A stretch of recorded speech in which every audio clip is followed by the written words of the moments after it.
بسم الله الرحمن الرحيم الحمد لله والصلاة والسلام على رسول الله وعلى آله وصحبه ومن والاه. كتاب الأربعين في مذهب السلف. சலஃப் எனும் நபி தோழர்களுடைய பாதை கொள்கை குறித்த 40 நபிமொழிகளில் 16வது நபிமொழி, பிதஅத்வாதிகளுடன் தொடர்பை துண்டிப்பதால் நன்மைகள் ஏற்படும் என்றால் அவர்களை தவிர்ப்பது. மார்க்கத்தில் பிதஅத்தில் ஏற்படுத்தியவர்களோடு பழகுவது, அவருடைய விவகாரங்களில் அவருடைய தொடர்பை துண்டித்து விட்டால் நன்மைகள் இருக்கும் என்றால் அவசியம் அவர்களை தவிர்க்க வேண்டும் என்பதுதான் இதனுடைய தலைப்பு. قال في القدرية ரசூலுல்லாஹி ஸல்லல்லாஹு அலைஹி வஸல்லம் கத்ரியாக்கள் குறித்து சொன்னார்கள், இதா மரிது ஃபலா தஊதுஹும் வ இதா மாது ஃபலா தஷ்ஹதுஹும். விதியை மறுக்கக்கூடிய கத்ரியாக்களை குறித்து அல்லாஹ்வின் தூதர் சொன்னார்கள், அவர்கள் நோயுற்றால் அவர்களை நீங்கள் நலம் விசாரிக்க செல்லாதீர்கள். அவர்கள் மரணித்து விட்டால் அவர்களுடைய தொழுகையில், ஜனாசா தொழுகையில் கலந்து கொள்ளாதீர்கள் என்று சொன்னார்கள். இந்த ஹதீஸ் கத்ரியாக்களை பற்றி முன்னறிவிப்பு செய்யப்படுகிறது. ரசூலுல்லாஹ்வுடைய காலத்தில் அவர்கள் வாழும் வரைக்கும் கத்ரியாக்கள் என்கிற கூட்டத்தார் இருந்ததில்லை. கத்ரியா என்பவர்கள் கத்ரை மறுக்கக்கூடியவர்கள், கத்ர் என்பது ஒன்று இல்லை என்று சொல்லக்கூடியவர்கள். ரசூலுல்லாஹி ஸல்லல்லாஹு அலைஹி வஸல்லம் தோழர்கள் சஹாபாக்களுடைய காலத்தின் கடைசியிலே தோன்றிய ஒரு கூட்டம் இவர்கள். இவர்கள் இஸ்லாமுடைய 6 அடிப்படைகள் தூண்களாக இருக்கக்கூடிய, ஈமானுடைய தூண்களாக இருக்கக்கூடிய கத்ரை, அதை பற்றி அவர்கள் சொல்லுவார்கள், அல்லாஹ்வுக்கு ஒரு விஷயம் நடக்கும் என்பது அது நடப்பதற்கு முன்பு தெரியாது. ஒரு காரியம் நடக்கும் வரைக்கும் அவன் அதை அறிய மாட்டான். மனிதன் அந்த செயல்களை தான் படைக்கிறான். அதாவது அவன் செய்யும் போதுதான் அது படைக்கப்படுகிறது. அப்போ அவனுடைய அந்த செயல்களால் அது படைக்கப்படும் போது அதற்கு பிறகுதான் அல்லாஹ்வுக்கு தெரியும். ஆகவே முன்கூட்டியே எல்லாம் அல்லாஹ்வுக்கு அவன் அறிந்தவன், அதை நிர்ணயித்திருக்கிறான். அவனுடைய விதியை தாண்டி ஒன்றும் நடக்காது என்கிற கொள்கை அவர்களுக்கு இருந்ததில்லை. இந்த கொள்கை முதலாக பிரச்சாரம் செய்தவன் பஸ்ராவை சேர்ந்த ஒருவன். அவனுடைய பேர் மஅபத் அல்-ஜுஹனி. மஅபத் அல்-ஜுஹனி என்கிற இவன் தான் முதலாக இந்த கொள்கையை முஸ்லிம்களுக்கு மத்தியில் பேசியவன்.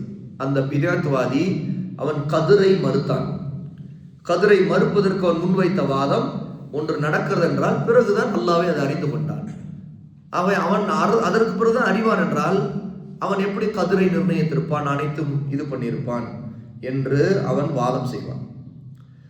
ஆக ரசூலுல்லாஹ்வுடைய காலத்தில் இவர்கள் இல்லை என்றாலும் சஹாபாக்களுடைய கடைசி காலத்தில் இருந்ததை பார்க்கும்போது ரசூலுல்லாஹ் இவர்களை பற்றி முன்னாடியே முன்னறிவிப்பு செய்திருக்கிறார்கள்.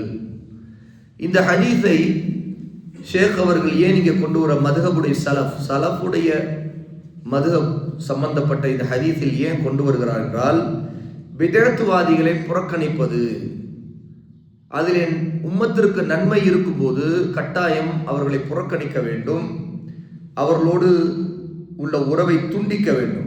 எந்த அளவுக்கு என்றால், அவர்கள் நோய்வாய்ப்பட்டிருந்தால் கூட அவர்களை நலம் விசாரிக்க போகக்கூடாது. அவர்கள் இறந்து விட்டால் அவருடைய ஜனாசா தொழுகையில் கலந்து கொள்ளக்கூடாது. கவனியுங்கள் சகோதரர்களை, பிதஅத்வாதிகளுடைய விஷயமே இப்படி என்றால், பிதஅத்துகளில் மிக மோசமாக குஃப்ரையும் ஷிர்கையும் மக்களை பிரச்சாரம் செய்யக்கூடியவர்களுக்கு அவர்களோடு நெருங்கி பழகி அவர்களுடைய விவகாரங்களில் பங்கெடுப்பது.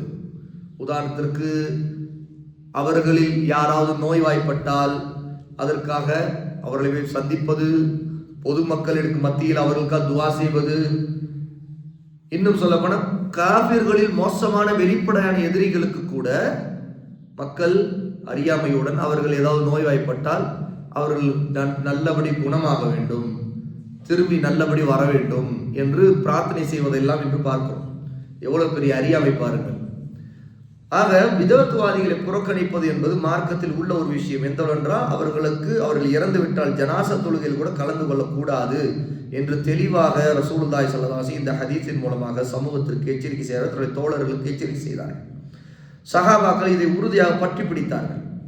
அதற்கு பிறகும் பொதுவாக கத்ரியாக்கள் மட்டுமல்ல, ரசூலுல்லாஹ்வுடைய காலத்திற்கு பிறகு உருவான ஏராளமான வழிகட்ட பிரிவுகள், ராஃபிதா ஷியாக்கள், ஹவாரிஜுகள், முஅத்தஸிலாக்கள், இப்படி பலவிதமான பிரிவுகள்.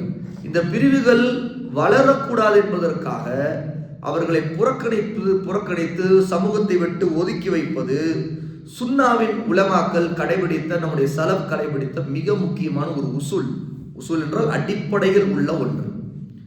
ஆகவேதான் நாம் சொல்லுகிறோம், பிதஅத்வாதிகளில் பொதுவான சாதாரண மக்களை விட்டு, ஆனால் பிரச்சாரம் செய்யப்படுவதற்கு மோசமான பிதஅத்வாதிகள் இருந்தால் கட்டாயம் அவர்களை நாம் புறக்கணிக்க வேண்டும். அவர்களோடு நெருங்கி பழகுவது, அவர்களோடு உட்காருவது, அவர்களோடு பேசுவது, சலாம் சொல்வது, இது எல்லாம் மார்க்கத்திலே ஒரு கட்டத்தில் அவர்களுடைய தீமை அதிகமாக இதன் காரணமாக பரவும் என்றால் கட்டாயம் அதை விட வேண்டும். இல்லை என்றால் ஒருவர் பாவமாக மார்க்கம் சிதைவதற்கு, பிதஅத்துகளால் வளர்வதற்கு, அல்லது பிதஅத்துகள் பக்கம் மக்கள் சாய்வதற்கு இப்படிப்பட்டவர்கள் உதவுகிறார்கள், மறைமுகமாக உதவுகிறார்கள்.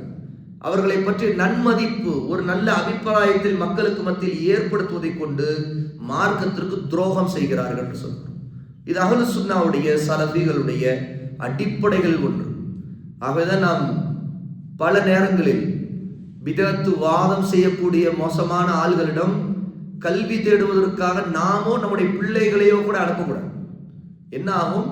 பொதுவாக அவர்கள் கற்றுக் கொடுக்கக்கூடிய சில விஷயங்கள், இல்மி ரீதியான விஷயங்கள் என்று வந்தால், சில விஷயங்கள் நல்லதே அவர்கள் சொன்னாலும் கூட அவர்கள் மீது ஒரு மனச்சாய்வு, உள்ளம் அவங்க பக்கம் சாய்வதின் காரணமாக அவர்களிடம் இருக்கக்கூடிய பாத்திலான அசத்தியமான விஷயங்கள் கூட நமக்கும் நம்முடைய பிள்ளைகளுக்கும் நம்முடைய குடும்பத்தாருக்கும் தாக்கமாகும். அவை நாம் மிக எச்சரிக்கையா இருக்க வேண்டும் என்பதை ரசூலுல்லாஹ்வுடைய இந்த ஹதீஸை கொண்டு நாம் தெரிந்து கொள்கிறோம். அவை மிக கவனமாக அஹ்லு சுன்னாவுடைய இந்த அடிப்படையை பின்பற்ற வேண்டும். பிதஅத்தான பிரச்சாரங்களை செய்யக்கூடிய வழிகேடர்களை நாம் அறிந்தோம் என்றால் கட்டாயம் அவர்களை விட்டு விலகி இருக்க வேண்டும், அவர்களை விலக்கியும் வைக்க வேண்டும் என்பதை இந்த ஹதீஸ் நமக்கு உணர்த்துகிறது.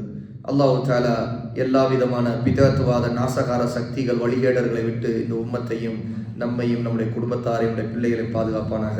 வ ஆகிரு தஅவானா அல்ஹம்துலில்லாஹி ரப்பில் ஆலமீன்.